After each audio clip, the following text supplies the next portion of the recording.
Well, the preliminary numbers are in for June, and Portland's real estate market outpaced 2025 in both the number of sales and in the average sale price. It's time to dive into the very latest stats and trends for our local market.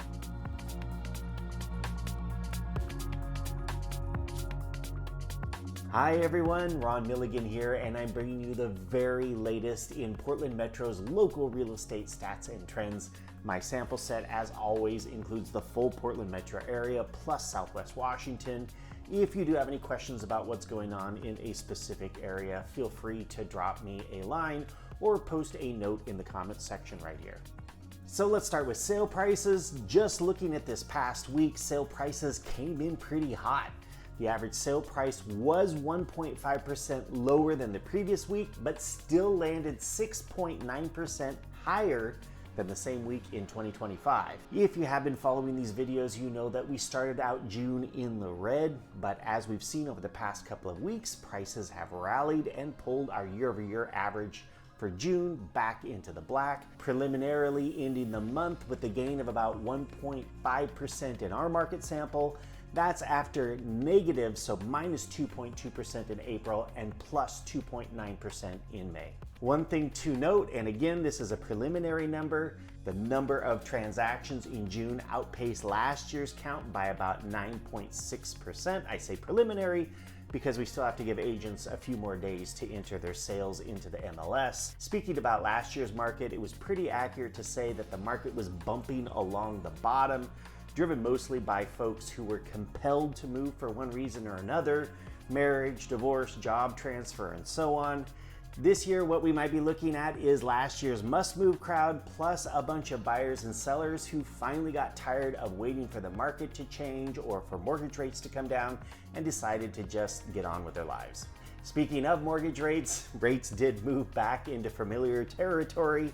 After dipping to 6.25% last week, rates for the 30-year fixed moved back up to that magic 6.375% by Thursday morning.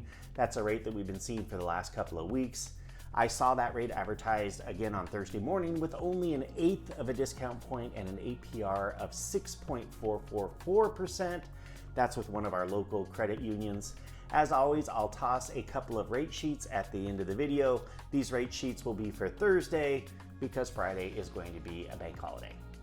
Now on to supply. The number of homes that buyers have to choose from did move up, and this week it was at a faster pace than last year at this time, which is a shift from the greater trend that we've been following. Buyers still have slightly fewer homes to choose from compared to last year at this time, just 1% fewer. Like I've said many times, I never get really excited about new numbers until I see at least a few weeks of numbers in that same vein. However, we did see a shift in June of 2025 where the number of homes coming to the market started to shrink below previous trend lines, so I'm curious to see how this year stacks up to that trend shift last year. Next up is demand. The number of contracts agreed to by buyers and sellers came in pretty much on par with the previous week, but still landed higher than last year at this time. That's been our trend for pretty much 5 months now. We've only seen lower demand this year in 2 of the last 23 weeks. So let's sum up the big trends that we are watching this week. Sale prices were down, but still up from last year at this time.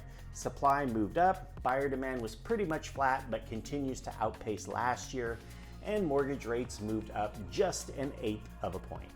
And here we are at the end of the report. Do stick around to the very end for the promised rate sheets and some national housing stats.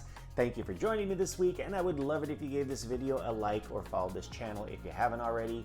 Have an awesome 4th of July weekend, and I will see you right here next week.